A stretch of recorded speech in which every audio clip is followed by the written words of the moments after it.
That 451 road crashes were actually registered. That is last week alone. 79 people lost their lives and 11 people were being killed. That is on a daily basis. We'd like to expand more on the issue of road carnages with the spokesperson for the traffic police, the Road Safety Directorate. That is Micheal Kananura, the spokesperson, and he joins us right here on NTV tonight. A very good evening, Micheal Kananura. Thank you for joining us. Good evening to you, my brother. 451 road accidents, 79 people being killed. That is 11 deaths per day. Are we talking about an increase or a reduction? Actually, when we compare this with the previous statistics, that is, if we look at the statistics of the past year, 2022, we're looking at 12 people per day. So it is a slight decrease in this.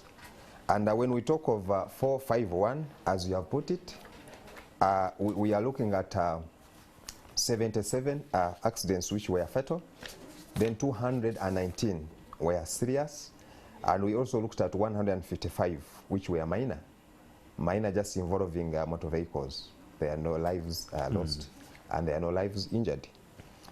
Then we also looked at victims alone. There were 417. And out of these victims, 79 people lost their lives.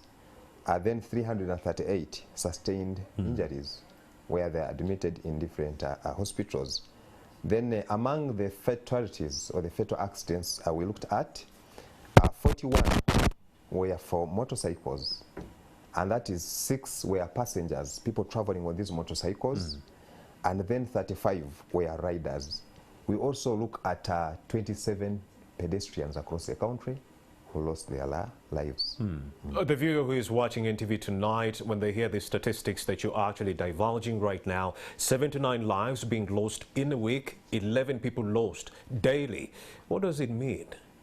What exactly does this mean? Yeah, basically, when we looked at the major causes, according to the investigations of the traffic and road safety, we found out that most of these causes are speeding and improper overtaking, actually human error. And then we also looked at the indiscipline, actually the indiscipline of road users. A situation where people are just using roads without putting into consideration other road users.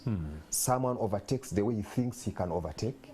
Also speeding. All those are things that we look at as human error, which people are really continuing to do, and that these, of course, do not necessarily need the traffic around, but people must know and understand, looking at self-regulation, that people must really regulate themselves. So the indiscipline on roads, and the behaviors of these drivers, where people are speeding, driving beyond the prescribed speed limit. Mr. Micheal Kananura, the viewer who is watching this newscast would like to know, is the problem the fact that these drivers or individuals are indisciplined willfully, or is it because they never went to driving schools and they do not have proper driving permits?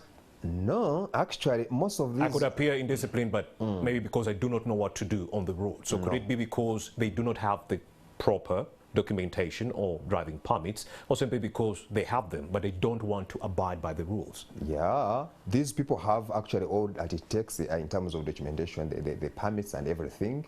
They are well trained, but when they get now to roads... I see. They have these behaviors in a way that, one, they don't want to respect other road users. And when they get to these roads, they feel they have maybe, they want to use these roads, and they think or they feel that other people are not supposed to be on these roads. For example, when you look at someone like driving a Sinotrack, it's a heavy vehicle. They are on these roads and they are looking at Boda Bodas, for example, motorcyclists, as people who are not supposed to be on roads, or other small vehicles. So, and these are the things that we are looking at really, bringing this increment in these road carnages or road crashes, because they are driving, not that they don't have permits, they have permits even when we check on them, even when we get them and look at them, but for example, they're impatient on roads. Maybe they get to roads a bit late, and then they feel they must make it in time. and then they feel they must drive on those terrible speed, and that even when maybe sometimes the traffic officers stop them, for example, when they are driving at terrible speed, they feel they should call someone to help them out. Mr. Kananura, we are running out of time and you have less than a minute. Do you have an idea why Ugandans continue to succumb to these heinous road accidents even when they are preventable? In a minute. Yeah. That's the very thing that we are talking about, that the behaviors of these people on roads is really not good at all. Is really not good at all. The behaviors. So it's just behavior. If we can really have the behavioral change. And actually our emphasis now is on, much as we are doing the enforcement, but our other emphasis is... What about the corruption, Mr. Kananura? Some people are not getting their driving permits through the right channels. They're bribing some of these driving schools to give them driving permits, minus going through the education that is needed. Yeah, the corruption cases could be there, but I really don't attribute the accidents to a corruption issue. Exactly. Just the bad manners, the indiscipline actually of these drivers on most of these roads is what is seeing the increment of these accidents. All right, that is Micheal Kananura, owing the many accidents we are seeing to indiscipline on our roads. He is the spokesperson for the Traffic Police and Road Safety Directorate in that regard. But of course, we did seek your views earlier on our opinion poll question.